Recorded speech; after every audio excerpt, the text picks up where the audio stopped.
Você está ouvindo a Rádio CBN, a rádio que toca notícia. A gente recebe aqui nos estúdios da emissora a doutora Ana Carolina Nasser Penaforte, médica pediatra e também representante da Sociedade Brasileira de Imunizações. Doutora, obrigado pela gentileza de aceitar o convite. Obrigada a vocês pelo convite. Nós temos uma nova metodologia, uma nova determinação com relação principalmente à vacinação contra a febre amarela. Explica pra gente. Então, terça-feira, o Ministério da Saúde divulgou a ampliação da vacinação. Então, o Brasil, de uma maneira global, o objetivo é vacinar 77 milhões de pessoas contra o vírus da febre amarela. Isso, exatamente, no Brasil inteiro.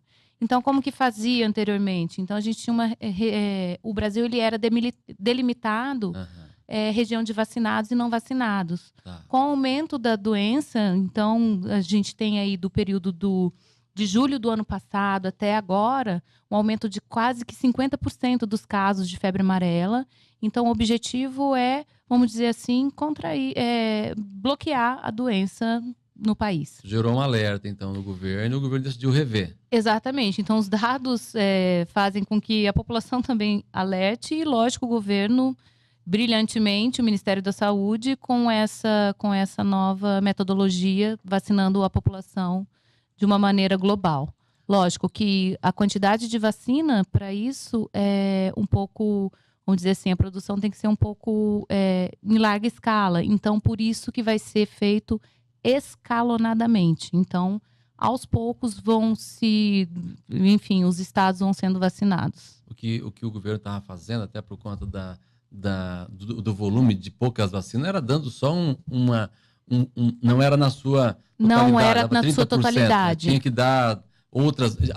A pessoa teria que fazer novas vacinações no futuro. Eu vou dar Isso vai acabar, vamos dizer. Eu vou dar uma resumida. Como a gente não tinha vacina disponível para vamos dizer assim, vacinar a população toda, nós fizemos como uma medida emergencial para a gente conseguir vacinar maior quantidade de pessoas possível, o fracionamento da dose. Isso funcionou perfeitamente na África, conteve o surto na África. Então, a gente, vamos dizer assim, o Ministério fez da mesma maneira no Brasil, e isso em alguns estados só, onde o risco era muito maior, que foi São Paulo, Rio de Janeiro e na Bahia. Falando em risco, doutora, nós não temos aqui uma incidência tão alta quanto esses estados que a doutora acabou de citar, mas nós somos um estado com grandes florestas e que, portanto, talvez se não há uma política pública em cuidado maior, somos mais vulneráveis. É isso mesmo?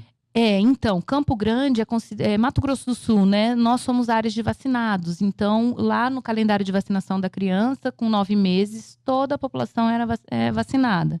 Então, bem provável que a gente não tenha tido esse surto da doença aqui, por essa vacina estar feita no calendário de rotina, o que não acontecia, por exemplo, no Rio de Janeiro. E o que reforça a importância dessa... Exatamente. Então, eu acho que a principal, vamos dizer assim, alarme desse surto da doença, que por enquanto é silvestre, é a doença se tornar urbana.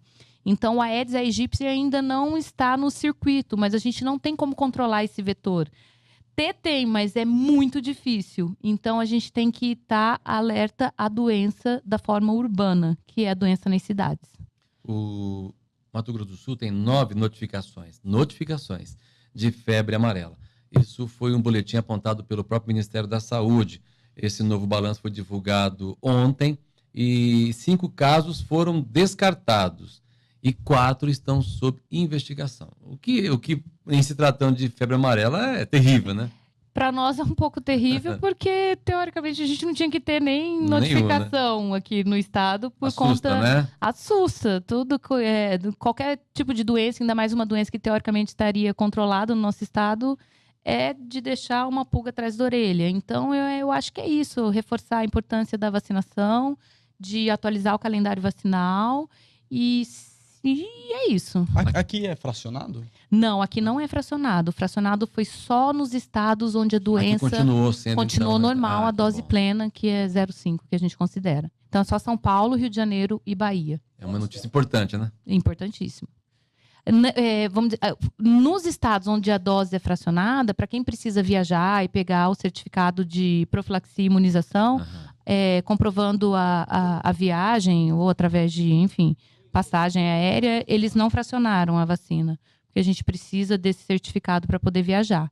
Mas aqui a dose continua normal, dose plena, e nos outros estados também. Então foi pontual esses 3 estados por conta do número aumentado da doença. Uma dúvida muito recorrente é em relação ao prazo de validade da vacina depois que ela é aplicada.